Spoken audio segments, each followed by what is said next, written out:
Olha, tem tanta coisa para a gente conversar hoje que eu já vou vir para cá para conversar aqui com o Dr. Jefferson Calil, porque o nosso assunto hoje é bom demais, né? E aí ela falou uma coisa do pimentão, doutor, eu estava lembrando. O pimentão, ela falou assim, é muito indigesto, é só tirar a pelinha. Muita gente deve chegar lá e falar, não, eu como e pimentão é bom para a memória, porque eu fico lembrando dele o resto do dia. Seria mais ou menos isso. Foi muito legal a parte da gastronomia, das leguminosas, do pimentão, que realmente são alimentos que sabidamente podem dar sintomas da dor, mexer com o trânsito intestinal, síndrome do intestino irritável. Então, essas pessoas que têm essa síndrome, inclusive a gente pede para evitar esses alimentos. Então, agora já aprendeu a tirar os fitatos. Já tem o gancho para puxar para o nosso assunto aqui, né? E você viu que eu comentei com ela também, aproveitando o gancho do pimentão, que R$ 32,00 na plaquinha do amarelo e do vermelho. Mas não é só o pimentão que está caro não, viu, gente? Agora, nesse período que antecede a Páscoa, o dia da Páscoa, né? Enfim, a Sexta-feira Santa, muita gente faz o seu bacalhau. Tem outros produtos que estão realmente muito caros. Eu acho que eu vou deixar para comemorar a Páscoa semana que vem, pelo menos na gastronomia, né? Vamos fazer uma coisa mais comedida, mais simples, vamos deixar para comemorar no próximo final de semana. Mas a nossa equipe de jornalismo foi até os estabelecimentos comerciais e fez um levantamento desses produtos que aumentaram demais. Vertiginosamente, mas para cima, os preços. Vamos ver. Carrinho de compra cheio de ovos de Páscoa. Tá aí uma cena pouco comum de se ver neste ano. É que o preço desses produtos está pesando mais no bolso do consumidor. De acordo com dados da FIPE, a Fundação Instituto de Pesquisas Econômicas, a alta em 2024 é de 10% em comparação com o ano passado. Há um aumento do preço do cacau, muito significativo. O preço do cacau bateu o recorde nesse ano de mais de $9 mil, o preço do cacau por tonelada. E isso fez com que, efetivamente, o preço de todos os chocolates tivessem crescido. Em especial o ovo de Páscoa, mas todo o chocolate cresceu. Essa alta está colocando em xeque o cumprimento da tradição de comprar a guloseima. A família tem sim, porque tem muita criança, né? Mas conforme vai passando o tempo, a gente vai cuidando um pouco mais. Aí não... Talvez eu compre algum presentinho para mim ou para alguém. Se a sobremesa está mais cara, no prato principal, pelo menos, o consumidor vai ter um pequeno alívio. É que o preço do bacalhau diminuiu neste ano. A queda é de pouco mais de 3%, de acordo com o IBGE e a Confederação Nacional do Comércio. O bacalhau pode até estar mais barato, mas o preparo do prato vai ficar caro. É que um dos itens fundamentais para a receita é justamente o vilão da cesta de Páscoa, o azeite, que subiu quase 46% em comparação com o ano passado. A razão para a disparada do produto vem lá da Europa, onde acontece a maior parte da produção. A grande explicação é que houve uma perda de colheita, né, de azeitonas de mais de 20% na Europa, e essa redução de colheita tem feito o preço dessa commodity subir exponencialmente, infelizmente. E isso acaba sendo mais significativo na Páscoa, quando o azeite é parte, né, integrante da mesa do brasileiro, em especial na Sexta-feira Santa. O jeito por aqui, então, é se virar para não deixar o peixe de fora da mesa de Páscoa. O peixe vai ter, bacalhau, no caso. Tem que ter toda a Páscoa, né? Toda Páscoa, ou sexta-feira também, né? A gente tem o bacalhau. O rito é o peixe, né? O peixe, não comer carne, em respeito ao corpo de Cristo, né? A ressurreição. Então, nós católicos não comemos carne, né, vermelha por costume. Então, eu vou fazer um peixinho.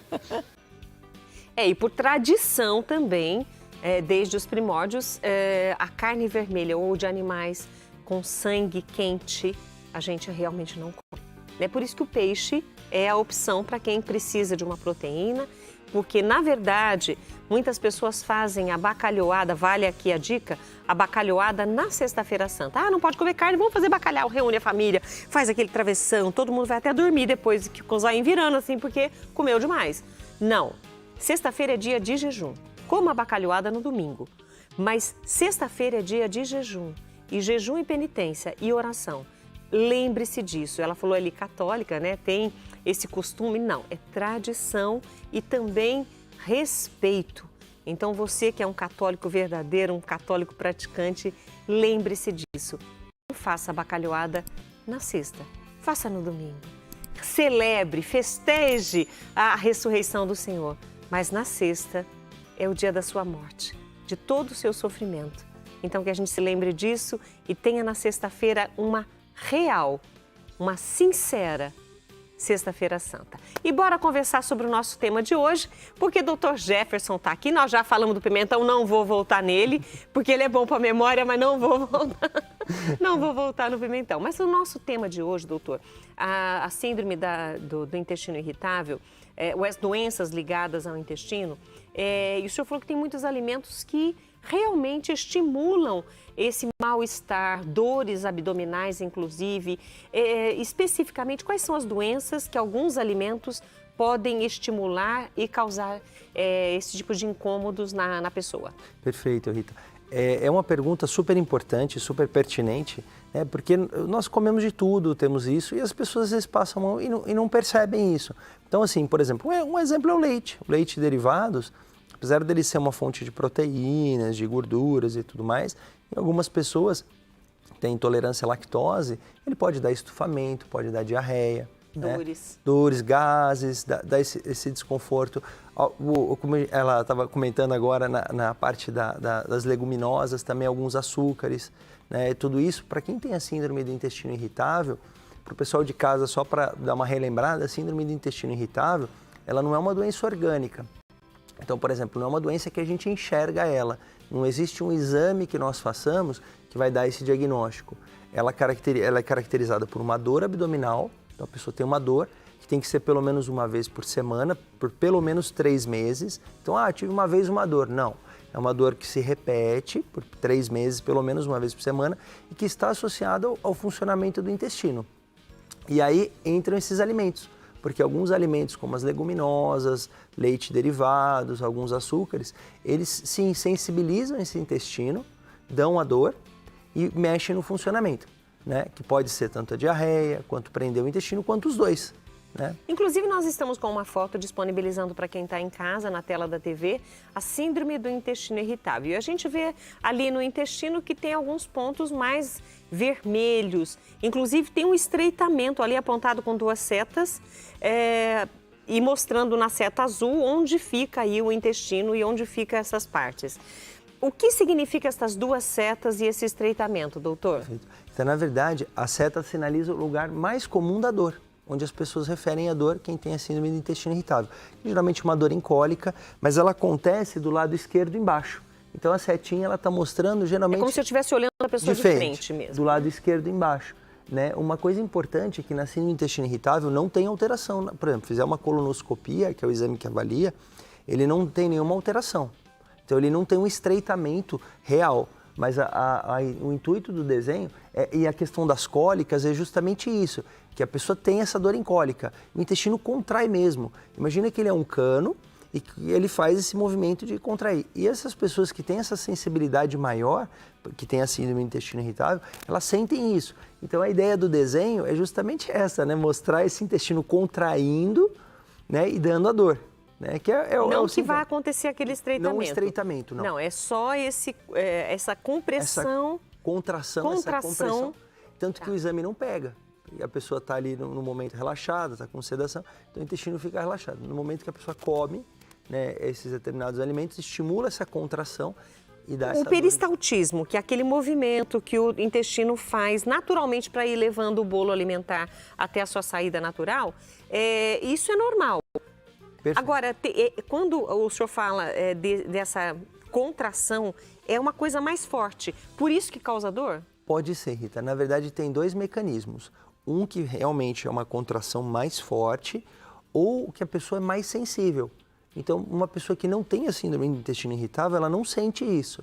Para ela, não caracteriza dor. Entendi. Numa pessoa que a gente chama de hiperalgesia, uma hipersensibilidade. Então, nessa pessoa, o fato do intestino estar contraindo, que é exatamente essa palavra peristaltismo, que é uma contração normal que empurra o alimento para frente, Essa daí, algumas pessoas é mais sensível. Inclusive, tem algumas características. Por exemplo, quem tem fibromialgia, quem tem depressão, quem tem ansiedade, quem já tem um outro distúrbio funcional, por uma dor de estômago, que é aquela gastrite nervosa. Quem tem essas doenças funcionais, ela tem uma sensibilidade, pode ter uma sensibilidade maior e sentir essas contrações, essa distensão, essa contração. E aí tem a dor. Então, por isso que a dor ela é associada a essa alteração. E quando faz os exames, não acha nada, né? Mas é perfeito. Tem uma participação aqui, peraí, acabei de ver aqui, ela colocou que tem doença de Crohn. A Shirley Camargo, ela colocou, doutor, eu tenho Crohn. Quais são os medicamentos que tratam com eficiência essa doença? Ainda mais, qual seria a melhor dieta para seguir? Vamos falar do Crohn primeiro? Vamos. Shirley, boa tarde, boa tarde. Obrigado pela pergunta. A doença de Crohn, ela é diferente da síndrome do intestino irritável. O Crohn, ela é uma doença orgânica. Então, existe algumas alterações realmente no intestino. Aí eu vou falar um pouquinho do que a gente acha no exame. Então, é diferente da síndrome do intestino irritável. A síndrome do intestino irritável, a pessoa tem um exame normal e tem o sintoma. O Crohn, não. Então, ela tem. O Crohn, ele pode acometer desde a nossa boca até o ânus. Ele pode acometer qualquer parte do nosso... Todo o aparelho digestório. Todo o aparelho digestório. O lugar mais comum do Crohn é o finalzinho do intestino fino e o começo do grosso, que a gente chama de ilho secal, que é a junção dos dois, que fica do lado direito aqui embaixo. Então esse é o lugar preferencial de acometimento da doença de Crohn, mas ele pode acometer em qualquer parte. E o Crohn, ele acomete toda a parede. Então imagina um cano que ele acomete toda a parede. Então ele pode dar fístula, que é uma comunicação do intestino com qualquer outro órgão, né? Pode ter a fístula perianal, que é a fístula lá embaixo. Ele pode dar estenose, que é um estreitamento, que às vezes as fezes não passam. O próprio aparelho de colonoscopia não passa, porque ele causa uma inflamação e um estreitamento. Aquilo incha. Inflama e acaba virando uma cicatriz que não consegue passar. Então o Crohn, ele tem várias apresentações. Em relação ao tratamento, né, tem uma diversidade, porque depende da forma como ele acomete. Tem algumas pessoas que só têm fístula perianal, então é um tratamento. Tem outras pessoas que têm um acometimento intestinal, é um outro tratamento. Então, conforme a apresentação da doença, ela tem uma particularidade, tanto de dieta quanto... Então, ela não é uma doença homogênea, ela é uma doença heterogênea, que muitas vezes é até difícil fazer o diagnóstico, né? Vai excluindo outras doenças para chegar na doença de Crohn. Então, não é tão simples. Hoje tem medicamentos muito modernos, né, que são os imunobiológicos, que eles inibem o nosso... que é uma doença autoimune, né, que a gente não conhece muito bem. Então, o tratamento hoje consiste em bloquear o nosso sistema imunológico para ele não ficar atacando o nosso trato digestório, né? Então, ele não ataca e para de causar essa inflamação. Mas é uma doença crônica, uma doença que não tem cura, né? Então, esse cuidado. Muito obrigado pela pergunta, Shirley. Sempre enriquecedor, né? As perguntas de casa sempre enriquecem. A Ana Vitória Albiero colocou, para quem tem intolerância ou alguma alergia, é possível ainda assim ter um bom funcionamento? Perfeita. Muito obrigado pela pergunta. A intolerância e a alergia são um pouquinho diferentes, né? A intolerância, geralmente, quando falta alguma enzima. Então, por exemplo, vou dar um exemplo clássico, que é a intolerância à lactose. A gente não tem a enzima lactase, que quebra o açúcar do leite, que é a lactose. Então, esse açúcar, ele não é absorvido, ele vai descer o nosso trato digestório, vai passar... Para o pessoal de casa, lembrando, a gente tem dois intestinos. O estômago tem o intestino fino, que na média tem em torno de 4 metros de comprimento, e o intestino grosso, que é a sequência dele, e aí que forma as fezes. O intestino fino, ele tem essa função de absorção dos nutrientes. O intestino grosso tem a função de absorção de água, e lá que ficam as bactérias. Então, o que acontece? Esse açúcar que não é digerido, ele vai descer para o intestino grosso, onde estão as bactérias. E ali vai estimular a produção de gás, produção também de bactérias ruins, tudo mais, essa distensão. Então, isso é uma intolerância, né? É o que não é digerido. A alergia, ela é mediada pelo nosso sistema imunológico. Então, por algum motivo, tem uma proteína que expõe, e aí o nosso sistema imunológico vai lá e ataca. E aí esse sistema imunológico pode atacar o nosso próprio intestino, pode atacar a pele, e aí tem diversas apresentações. Então, o diagnóstico de alergia, a gente tem que ter esse marcador específico para essa proteína e falar, olha, tem uma alergia, e aí pode gerar inflamação, uma série de coisas, né?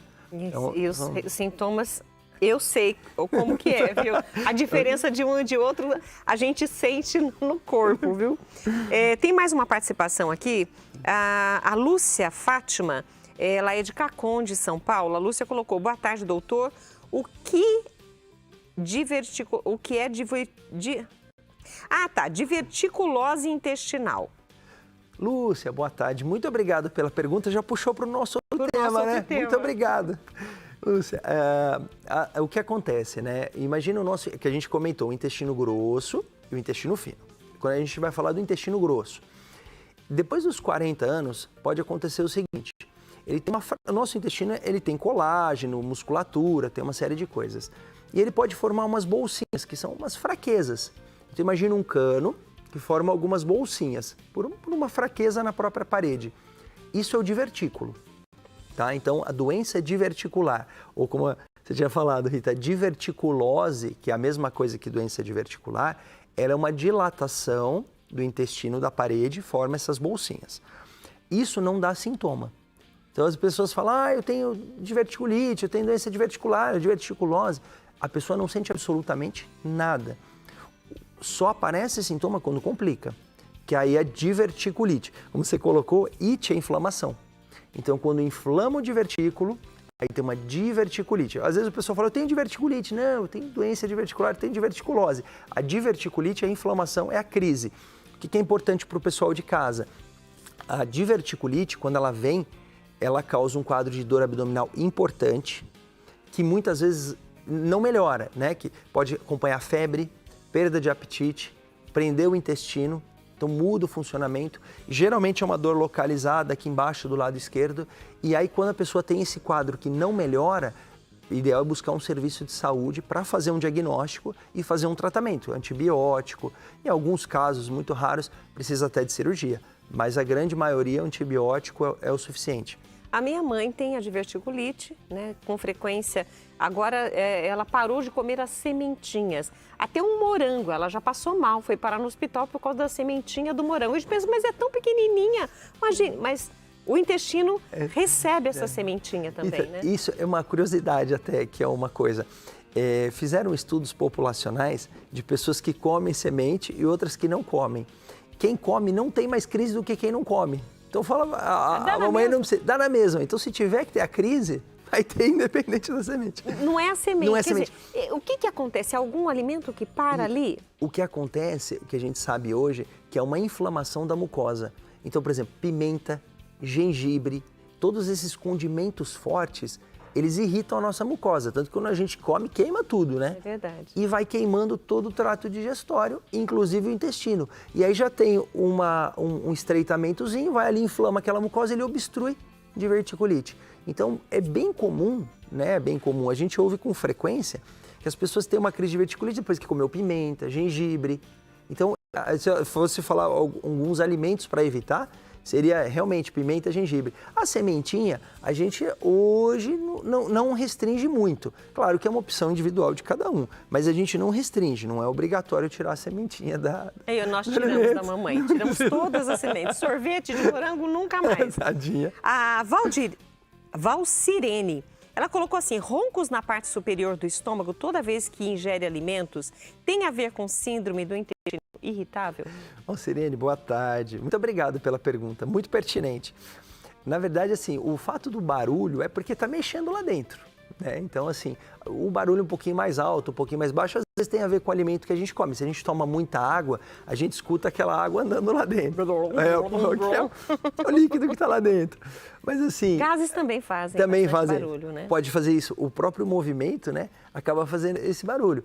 Mas assim, o fato de falar assim que a síndrome do intestino irritável é caracterizada por dor e mudança no funcionamento. Então, o fato do barulho, ele não entraria como um critério diagnóstico. Entendi. Tá? Ele pode ser acompanhado pela intolerância, por aquele quadro de mal-estar e tudo mais, mas ele não faz parte do critério, né? Só com ele. Olha, a Bernadette colocou: gosto muito destas conversas sobre saúde. Muito boa essa, agradeço. Bernadette. Boa tarde, Bernadette. Obrigado pela mensagem, carinho. A Dalva Cano falou do comentário que eu fiz sobre o jejum. da sexta-feira e ela falou que, infelizmente, ela fica triste, né, quando os católicos esquecem disso. Mas, aproveitando o nosso tema de hoje está na moda jejum intermitente, as pessoas ficarem muito tempo sem o alimento. Isso também contribui para algum problema no intestino? Sem dúvida, Rita. O nosso trato digestório, ele tem o peristaltismo, aquela da nossa conversa, que é o funcionamento, ele tem toda uma lógica para funcionar e todo um funcionamento.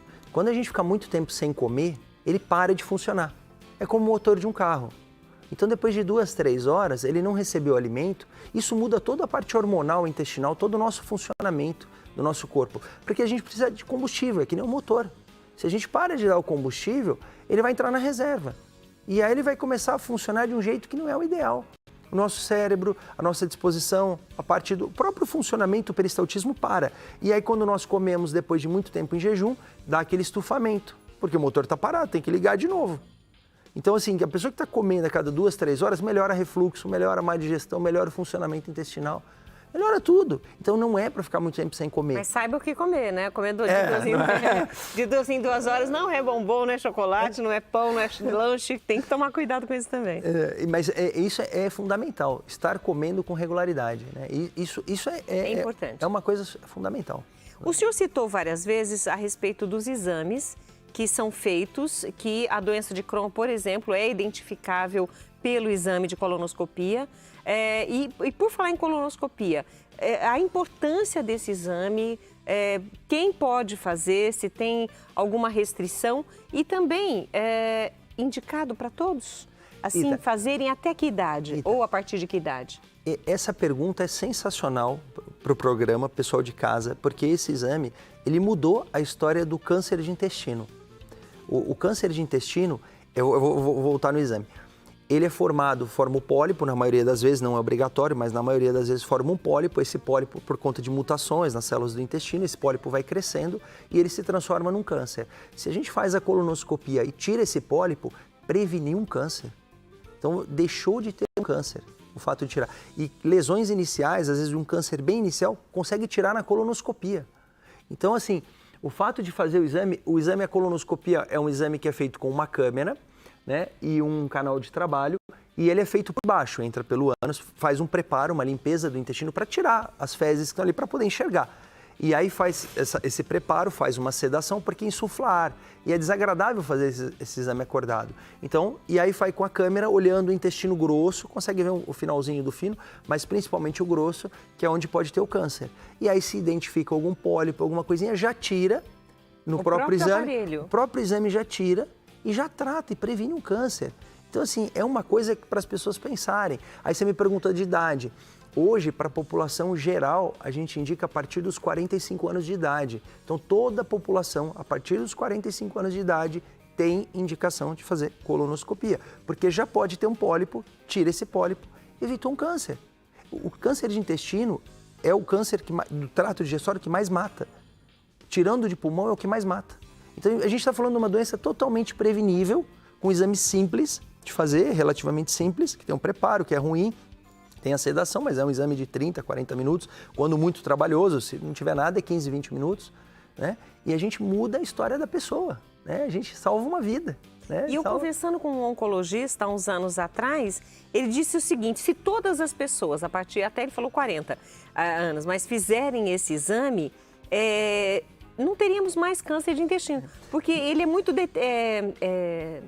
curável já no seu início, então evitaria muito. Ele falou, é um exame que quem não tem paciência de esperar na fila, ou não tiver, falar, não tenho dinheiro, é um exame caro. Não, você vai fazer isso a cada 10 anos. Ele falou, se fizer a cada 10 anos, já tá bom demais. Exatamente. Conforme o achado, a gente individualiza, né? Então, as pessoas que têm pólipos, a gente individualiza para 1, 2, 3, 5 anos, né? Dependendo dos achados. E para quem tem casos na família, uma pergunta comum, mas eu tive um parente. Se for uma pessoa de mais de 50 anos, a gente entra como um risco normal, uma pessoa só. Mas, eu tive um parente com 40 anos que teve. Aí tem que fazer 10 anos antes. 10 anos antes. Então, teve 40, com 30 anos, já começa está indicado. Tem algumas síndromes que são genéticas, que tem forma pólipos e tal, e aí na juventude já começa. Então, assim, a família tem polipose anematosa familiar, que é uma síndrome que forma. Na adolescência já tem indicação de fazer a colonoscopia, né? Nós vamos colocar... isso é o... Isso, esse é o câncer. E, inclusive, o lado esquerdo, a gente está olhando de frente, o lado esquerdo é o lugar mais comum do câncer, né? Então, e a imagem da colonoscopia é justamente aquela, ela vê por dentro e vê ali a lesãozinha. Né? Vai lá e tira. Muitas vezes, pólipos. uma lesão inicial tira, cura um câncer, previne um câncer. Eu queria que voltasse na imagem anterior, falando sobre os sintomas. Aí a gente fecha o nosso tema para as pessoas ficarem alertas. Se sentirem quaisquer um destes sintomas, devem procurar um profissional da sua área, da gastroenterologia, para poder resolver. Ali está marcado dor abdominal, falamos sobre ela, diarreia ou prisão de ventre. Quando a gente fala prisão de ventre, não é de um dia para o outro. Não, é bem interessante assim, porque o intestino começa a ficar mais lento. Então a pessoa fala assim, a vida toda eu ia uma vez por dia no banheiro, agora eu estou indo a cada 3 dias. Opa. As fezes estão mais finas, estão com dificuldade para sair, está tendo uma obstrução. Entendi. Né? Então está tendo dor para evacuar, gases. A pessoa teve a vida inteira aquilo, de repente mudou. Padrão, opa, sangue, sempre sinal de alerta, né? Perda de peso, anemia, às vezes a pessoa tem idade, 50, 60 anos, tem anemia, não é normal ter anemia, né? E aí tem às vezes um câncer de intestino que está sangrando, ninguém percebeu e demora para fazer o diagnóstico. Então às vezes uma anemia que está lá investigando, tem que investigar o intestino, né? Então a dor não é tão comum. Então, assim, porque o intestino ele é um órgão distributivo, então demora às vezes para ter dor. Então, assim, perdeu peso, sangue nas fezes, anemia, mudou o funcionamento do intestino, ou soltou ou prendeu, opa, sinal de alerta, vai fazer exame, né? E olha, se nós ficássemos 1h30 do programa aqui falando, teríamos assunto. Doutora, eu quero agradecer sua participação e é bom que não tenhamos falado tudo, mesmo que aí o senhor volta. Muito obrigado, é um prazer, é um privilégio poder trazer essas informações pessoal de casa, pode ajudar muitas pessoas, essas informações, pode mudar a vida das pessoas, né? Prevenir um câncer, trazer longevidade, qualidade de vida. Então, assim, eu acho que foi um programa muito legal para ajudar muitas pessoas. Muito obrigado pela oportunidade de trazer Feliz isso. Páscoa, doutor, e obrigada mais uma vez sua por estar família, conosco. para todos, muito obrigado. Nós disponibilizamos aí o contato do Dr. Jefferson Calil, que é médico especialista em cirurgia do aparelho digestivo. Nós vamos agora para o nosso intervalo.